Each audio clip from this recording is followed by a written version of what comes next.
오늘도 우리 주님의 은총과 평화가 오늘 예배 가운데 저와 여러분 가운데 함께 하시기를 간절히 바랍니다. 오늘은 개인적인 이야기를 하나 하면서 말씀을 나누려고 합니다. 저는 어릴 적부터 이제 교회 안에서 자랐습니다. 이렇게 말씀드리면 아버님 목사님이셨냐고 이렇게 물어보시지만 아버님 목사님이 아니셨고 교회에서 교회를 이제 돌보시는 사찰 집사님이셨습니다.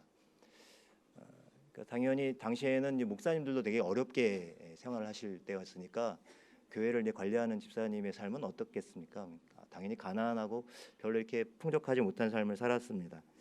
하지만 사실 저의 어릴 적은 그런 가난을 느끼지 못할 정도로 참 따뜻하고 그리고 정서적으로 영적으로 참으로 부요한 그런 시간들, 그런 시절을 보냈습니다. 그래서 그런 부모님을 주신 하나님께 참 감사한데요. 그렇다고 제가 이렇게 순하고 그리고 늘 모범적인 그런 아이는 아니었습니다. 그 교회에서 운영하는 이제 그때 교회에서 운영을 했는지 교회를 빌려서 했는지 모르지만 유치원이 있었는데요. 당시에는 이 아이들이 유치원을 이렇게 자주 많이 가지 못할 때였어요. 그런데 저는 이제 교회 직원의 그 특혜를 힘입어 그 유치원에 이렇게 입학을 할 수 있었습니다. 근데 유치원을 다니는데요. 꼴보기 싫은 한 아이가 있었어요. 그래서 저놈은 언제 한번 내가 한번 골탕을 한번 먹여주겠다는 생각을 하고 있는데 어느 날 유치원 앞에 있는 놀이터, 교회 안에 있는 유치원이니까 교회 안에 있는 그 놀이터에 미끄럼틀이 있는데요. 그날 미끄럼틀을 타고서는 층계로 올라가서 미끄럼틀을 타고 내려오잖아요. 근데 바로 제 뒤에 그 골탕 먹이고 싶은 마음에 안 드는 친구가 하나 같이 뒤따라왔습니다.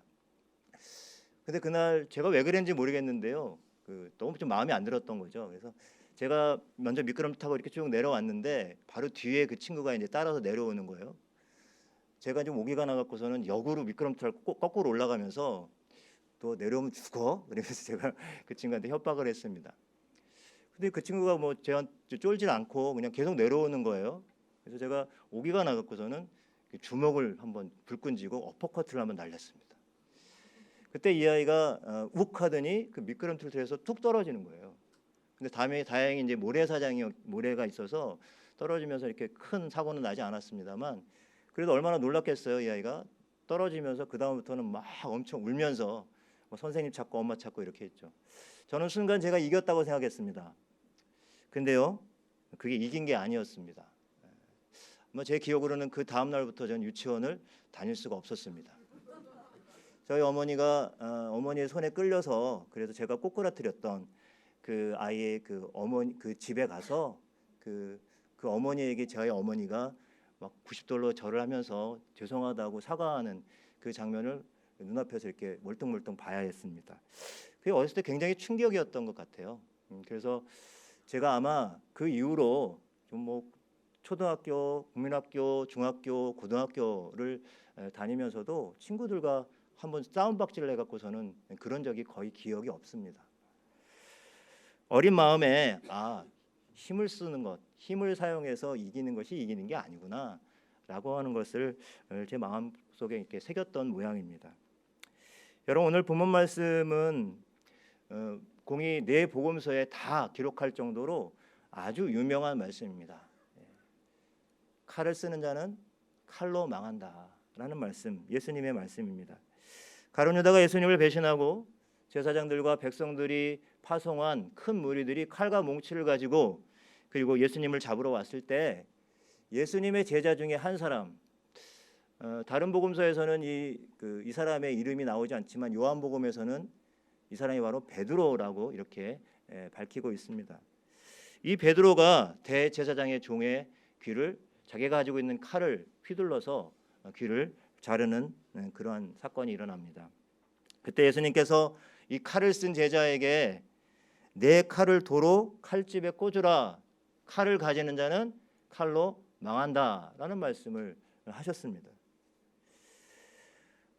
예수님 당시에 이스라엘은 로마 제국의 지배 아래 있었습니다. 여러분 로마 제국은 바로 이 칼에 의한 지배, 힘에 의한 지배가 있는 세상이었죠. 칼이 힘이고 칼이 권력입니다. 그래서 이 칼과 힘을 숭배하는 것이 너무나도 자연스러운 것이었습니다.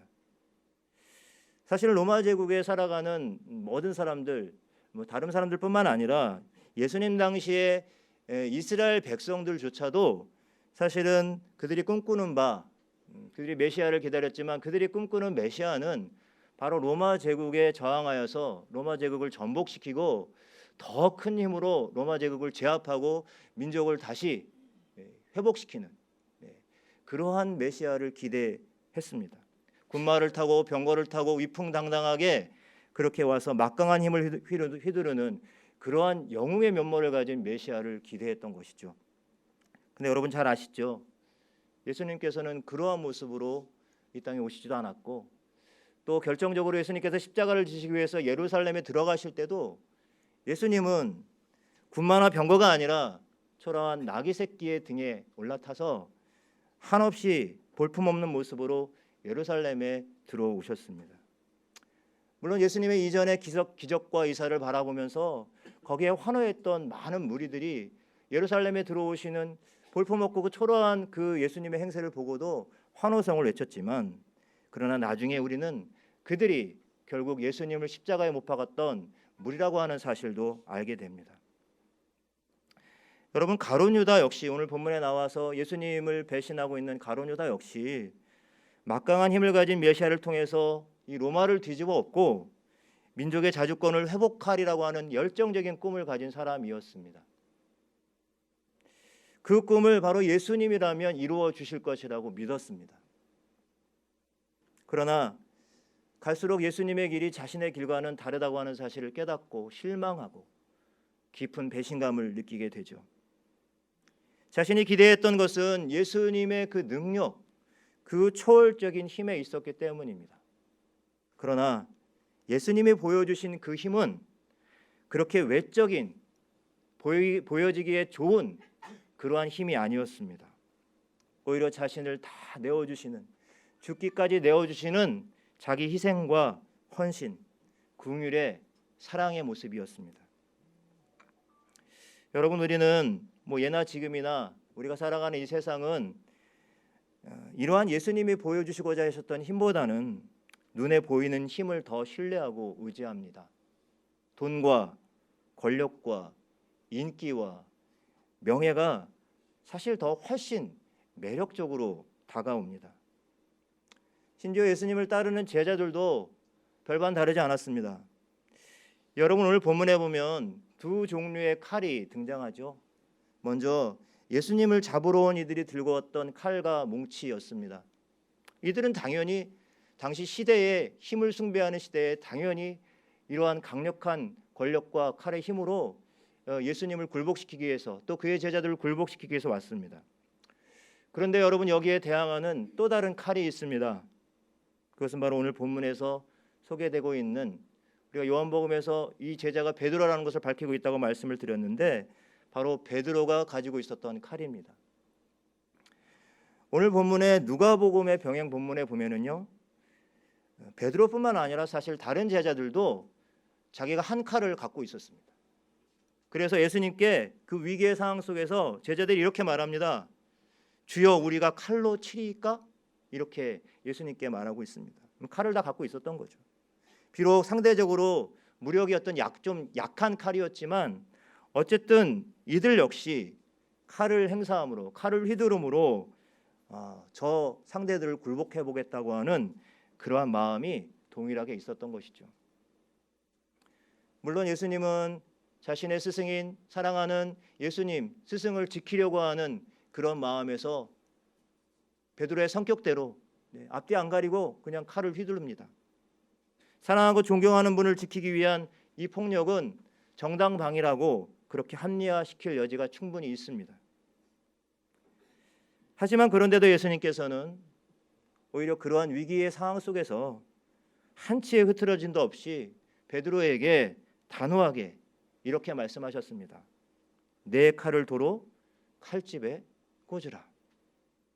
칼을 가지는 자는, 여기서 가진다는 말은 칼을 긋다, 쓰다, 사용하다, 휘두르다 이런 뜻인데요. 그렇게 칼을 쓰는 자는 칼로 망한다라는 말씀을 베드로에게 하셨습니다. 사실 이 말씀을 듣는 베드로의 입장은 어떠했을까? 좀 섭섭하기도 하고요. 그리고 좀 당황스럽지 않았을까요? 자기는 나름대로 선생님을 생각하고 자기 스승을 생각해서 그래서 칼을 휘두르고 그렇게 앞장서서 그렇게 행동하고 있는데, 예수님은 왜 베드로에게 이렇게 당황스러운 그리고 단호한 말씀을 하고 계신 것일까요? 그것은 바로 진리의 길을 따른다는 이들도, 예수님을 따른다는 이들도 폭력을 폭력으로 되갚으려는 마음에 굴복하게 되면, 그러면 진정한 평화의 길에서, 또 예수님이 가시는 그 십자가의 길에서 멀어진다는 사실을 주님이 누구보다 먼저 아셨기 때문입니다. 사실 여러분, 우리들도 아무 큰 자리나 큰 힘을 갖지 않더라도, 아주 조그마한 힘과 자리만 차지하더라도 그 힘이 주어지면, 그 자리가 주어지면 그 자리와 힘을 우리 마음대로 휘두르고 싶은 욕망에 빠지기가 쉽습니다. 교회 안에서도 마찬가지겠죠. 목사건, 장로건, 집사건, 권사건, 어떤 그 위치, 그런 직분들을 위계로 느끼기 시작하면 그 자리에서 뭔가 힘을 행사하려고 할 것입니다.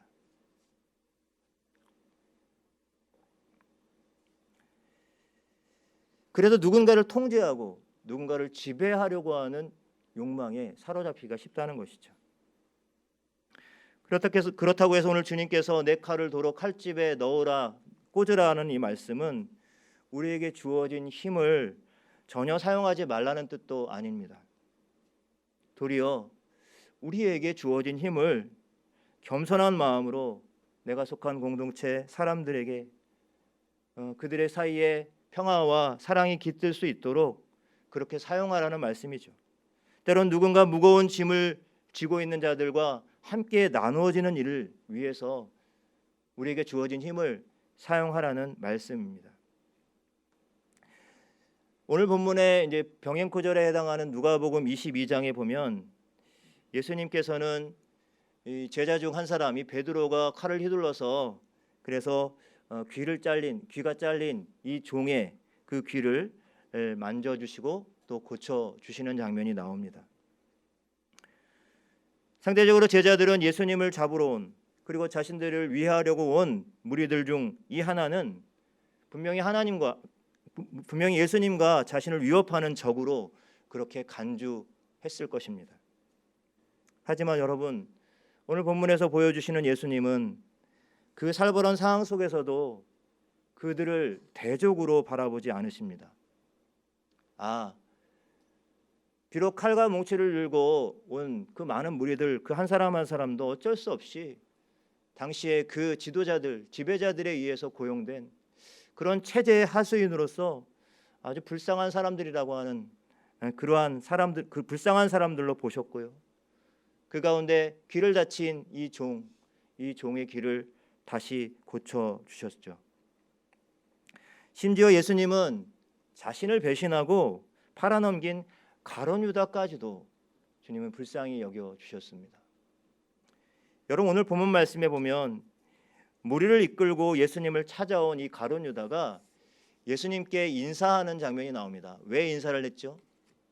그 인사를 하면서 입 맞출 때 그것이 신호가 되어서 예수님을 이 무리들이 잡아갈 수 있도록 일종의 작전을 짠 것입니다. 그래서 예수님께 다가온 이 유다가 라삐어, 평소에 그가 예수님을 부르던 그 지칭 그대로 아주 친근하게, 그러나 이것은 아주 가증스럽고 위장된 인사였습니다. 라삐어 안녕하십니까? 라고 이렇게 인사를 하고 그에게 예수님께 입을 맞추죠. 여러분, 그때 예수님께서 이 가증스러운 인사를 하는 가룟 유다에게 뭐라고 이렇게 부르고 계시죠? 오늘 본문에 나와 있습니다. 친구여. 이것은 그냥 친구야, 가벼운 인사가 아닙니다. 친구여, 내가 지금 하고자 하는 일, 무엇을 하려고 왔는지 그것을 행하라라고 말씀하실 때 예수님은 이 가룟 유다에게 친구여라고 말씀하셨는데, 여러분, 이 친구여라고 하는 이 말은 서로 연결된 사람이라는 뜻을 갖고 있어요.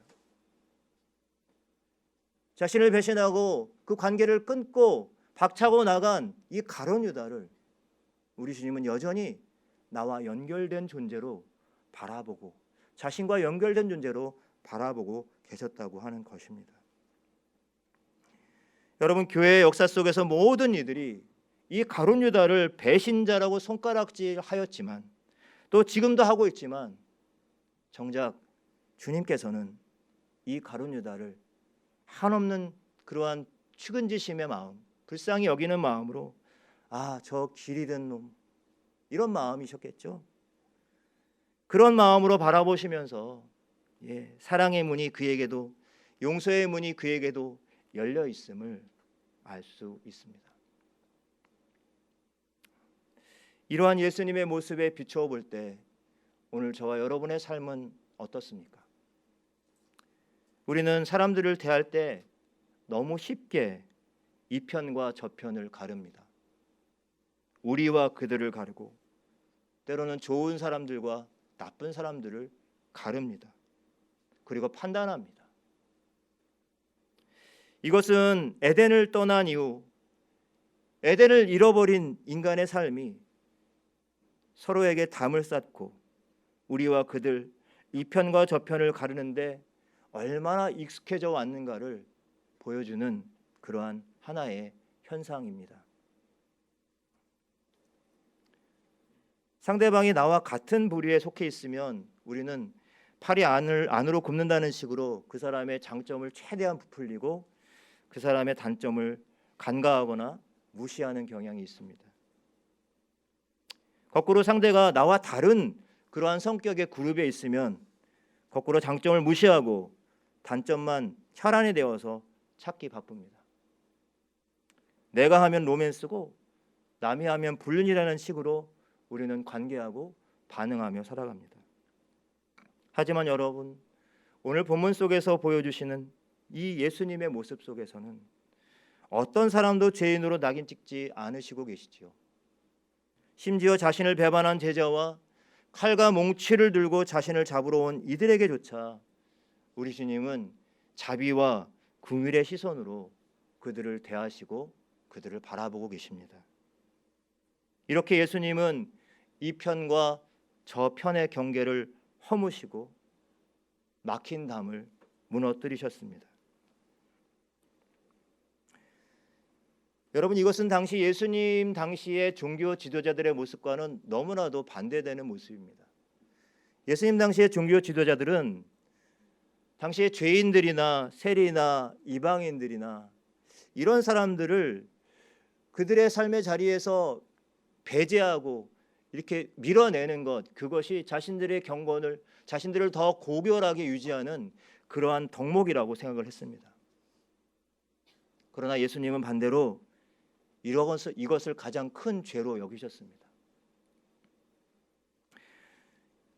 신약성경, 특별히 복음서에 보면 예수님께서 이 사마리아 혹은 사마리아인과 관련된 여러 일화들이 등장하고 있습니다. 요한복음 4장에 보면 예수님은 수가성 우물가에서 한 여인을 만나게 되는데요. 그 여인은 바로 사마리아 여인이었습니다. 이 사마리아 여인을 예수님께서는 친구로 대했습니다. 그녀는 주님을 만난 뒤에 훌륭한 복음 전도자가 되었죠. 10명의 나병 환자를 고쳐주셨을 때도 예수님께 다시 와서 감사의 마음을 표한 것도 바로 사마리아인이었습니다. 여러분이 잘 아시는 강도 만난 자를 돌보고 그리고 그를 회복시키기 위해서 섬겼던 이도 역시 레위인이나 제사장이 아니라 사마리아인이었습니다. 여러분, 이것이 어찌 우연이겠습니까? 예수님께서는 끊임없이 의도적으로 이 편에 머물러 계지 않으시고 저 편으로 건너가셨습니다. 민족 간의 원수지간이었음에도 예수님께서는 그들을 원수로 대하지 않으셨습니다. 이렇게 이 편과 저 편, 우리와 그들의 경계를 허무시는 예수님에 대해서 사실 제자들도 상당히 당황하고 놀라했습니다. 왜 그러냐면 우리가 모세율법 가운데 나오는 그러한 이웃사랑에 대한 규정을 보더라도 이스라엘 백성들에게서는 이웃을 사랑하는 것, 하나님을 사랑하고 이웃을 사랑하는 것이 굉장히 중요한 계명이었죠. 근데 예수님께서는 이 이웃 사랑의 범주를 당시 유대인들이 그렇게 받아들였던 그런 율법의 기준을 훨씬 뛰어넘는 그런 사랑의 범주를 제시하고 있습니다. 이웃을 사랑하고 원수를 미워하라는 말씀을 늘상 들었지만, 그러나 이제 너희는 그 이웃을 사랑하는 것이 원수까지 사랑하는 그 사랑의 범위를 확장시켜 나가야 된다라는 말씀을 하고 있습니다. 예수님은 제자들에게 이웃 사랑의 범위를 그냥 동족이나 친구들이나 경건한 이웃들이나 그냥 자기 마음에 쏙 드는 사람들이 아니라 그들이 계속 밀쳐내고 배제했던 그러한 죄인들과 원수들까지 열어 놓으셨던 것입니다. 여러분, 유명한 예수님의 산상수훈 마태복음 5장 43절부터 44절까지 말씀입니다. 또 내 이웃을 사랑하고 내 원수를 미워하라 하였다는 것을 너희가 들었으나 나는 너희에게 이르노니 너희 원수를 사랑하고 너희를 박해하는 자를 위하여 기도하라. 이 말씀은 원수를 포함한 모든 사람을 예외 없이 무차별적으로 사랑하라 하신 주님의 강력한 명령입니다. 그런데 여러분, 이렇게 산상수훈에 나오는 예수님의 가르침 중에서 가장 유명하면서도 사실 가장 무시되고 잘 지켜지지 않는 가르침이 이 원수를 사랑하라는 가르침일 것입니다. 여러분, 예수님께서 십자가에 죽으신 가장 큰 이유는 바로 모든 이들을 차별 없이 사랑하셨기 때문입니다. 당시의 상식은 선택적으로 사랑하는 거예요. 사랑할 대상이 정해져 있었어요. 그러나 예수님은 그러한 정해져 있는 기준의 틀을 벗어나서 모든 이들을 차별 없이 사랑하셨습니다. 결국 힘에 의해서 지배되던 그런 위계질서가 지배되던 당시 로마나 당시 지배계층에게 이것이 얼마나 큰 위협이 되었겠습니까? 예수님은 결코 이 편과 저 편, 우리와 그들이라는 편견에 굴복하지 않으셨습니다. 그들 편에 있는 그러한 사람들, 원수까지도 끝까지 사랑하셨습니다. 하지만 우리는 어떻습니까? 이러한 사랑을 자꾸 놓칠 때가 많습니다. 예수님은 원수를 사랑하라고 하셨지만 우리는 도리어 우리가 사랑하고 품어야 할 이웃들을 혐오와 차별을 동원해서 원수로 만들어 버리곤 합니다. 종교가 다르다는 이유로, 민족이 다르다는 이유로, 문화가 다르다는 이유로, 정치 성향이 다르다는 이유로, 신학이 달라서, 교단이 달라서 그런 이유와 근거로 자꾸 이 편과 저 편을 나누고 우리와 그들을 분리시키고 있습니다. 이러한 일들이 가장 잔인하고 극명하게 나타나는 것이 바로 전쟁입니다.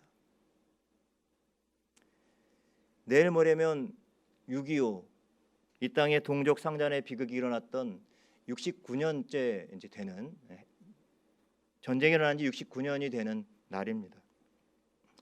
이미 포성은 멎었고 전투는 벌어지고 있지 않지만, 그래서 오래되었지만 여러분, 이 땅은 아직 완전한 평화는 이루어지지 않았고 통일의 길과 평화의 길은 안개 속과도 같아 보입니다.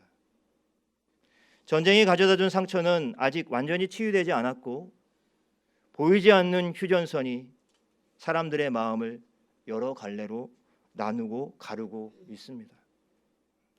이 편과 저 편이 우리와 그들이 도무지 만나질 기미가 보이지 않고 있어 안타깝습니다.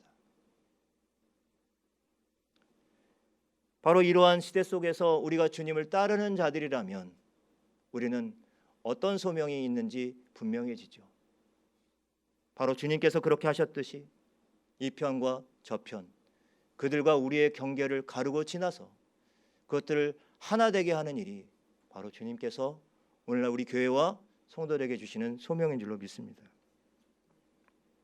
공교롭게도 지난 6월 20일은 유엔이 정한 세계 난민의 날 10주년을 맞이하는 그런 날이었습니다. 2017년에 기준으로 전 세계적으로 박해와 분쟁, 내전과 폭력으로 인한 강제 실향민, 이 강제 실향민이라고 하는 표현은 이 자국을 떠나서 이제 떠난 사람들을, 그래서 이제 다른 나라에 간 사람들을 난민이라고 하고요. 또 그 안에 있는 그 국내 실향민이라는 사람들도 있어요. 저희가 6.25 전쟁 때 피난민이나 이런 분들을 이제 난민이라고 규정할 때 이건 국내 실향민이라고 합니다. 이러한 국내 실향민과 해외로 나간 자국을 떠나서 나간 이런 모든 난민들을 포함해서 이 강제 실향민이 2017년 기준으로 6,750만 명이나 된다고 합니다.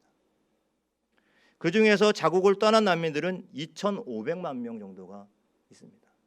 물론 이제 나라들이 받아들여서 그래서 이제 난민 인정을 받은 사람도 있지만 지금도 여전히 바다에 떠 있는 보트피플도 있고 수많은 사람들이 지금 어찌할 바를 몰라하며 그렇게 유리하고 그런 난민의 신세에 있는 것이죠. 여러분, 전쟁의 아픔과 상처를 기억하는 우리 민족의 6.25와 역시 전쟁과 폭력과 분쟁과 박해의 결과로 고통당하는 난민의 문제를 해결하기 위해서 제정된 이 난민의 날이 불과 이 6월 한 달 사이에 이 5일 상간에 이렇게 있다고 하는 것이 새삼 의미 있게 다가옵니다. 우리도 한때는 난민이었다는 그러한 의식이죠. 사실 그러나 우리는 이 난민 문제에 대해서 우리나라는 그렇게 별로 할 수 있는 말이 별로 없습니다. 작년에 제주도에 들어온 예멘 난민 문제 때문에 우리나라가 한번 온통 들썩거리기도 했죠. 전 국민의 관심을 끌었습니다만 사실은 세계적으로 봤을 때 우리나라는 이 난민 문제에 대해서 굉장히 뭐라 그럴까요? 좀 난색을 표명하고 그리고 좀 적극적이지보다 소극적인 그러한 나라에 해당이 됩니다.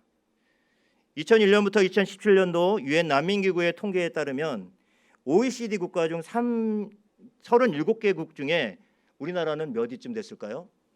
난민을 인정해 주는 게요. 35위. 다행히 37위가 일본이더라고요.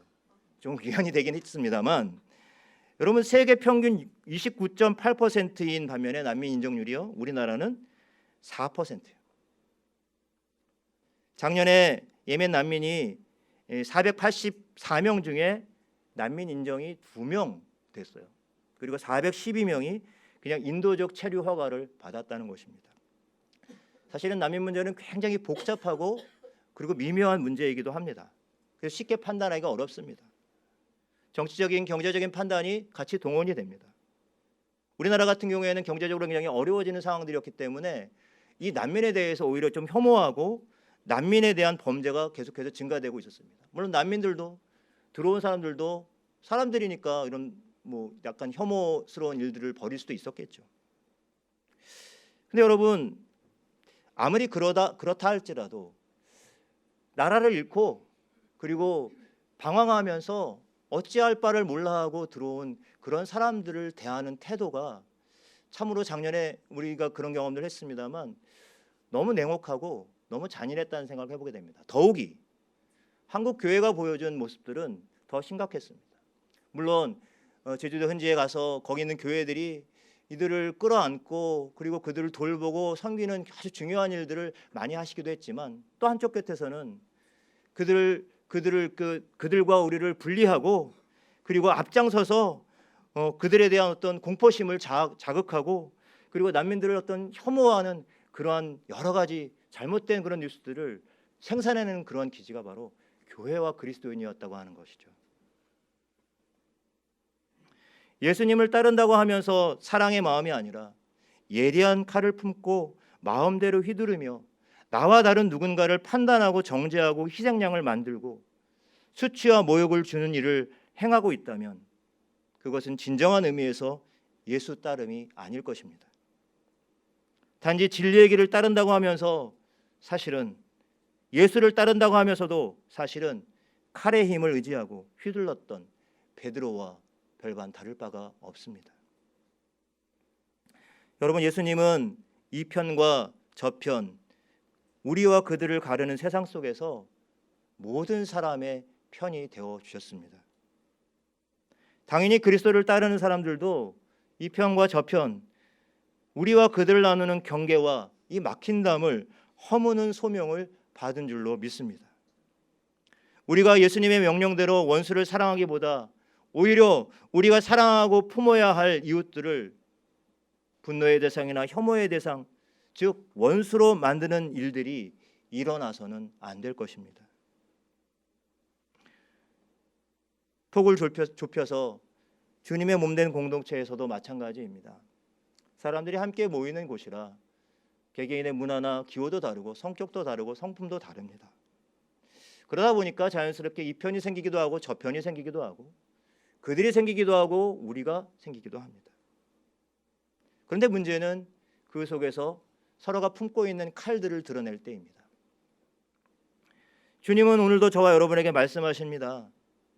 너희 안에 있는 칼, 너희가 들고 있는 그 칼을 도로 칼집에 꽂으라. 말의 칼, 미움의 칼, 증오와 혐오의 칼, 차별과 분노의 칼을 도로 칼집에 꽂아 놓으라고 말씀하십니다.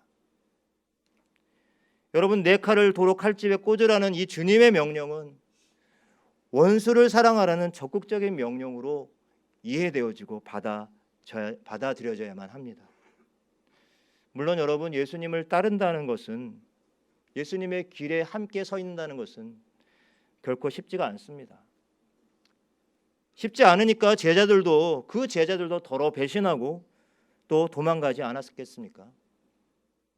그러나 여러분, 우리 모두는 바로 세상에 쏟아지는 온갖 칼과 창을 온몸으로 받으시며 상처 입고 찢기신 우리 주님의 십자가로 인해서 용서받은 죄인이 되었음을 기억하시기 바랍니다.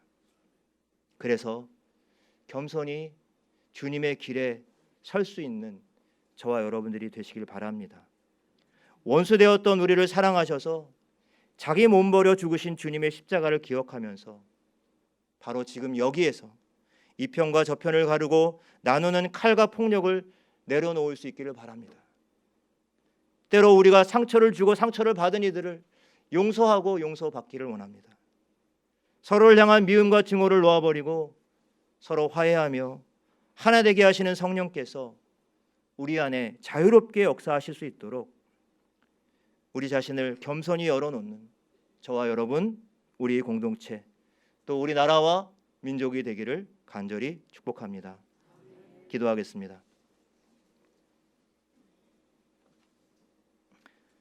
하나님 아버지, 69년 전 이 땅에 일어났던 전쟁의 포성은 멎은 지 오래지만 여전히 우리나라의 평화와 통일의 길은 멀고도 험합니다.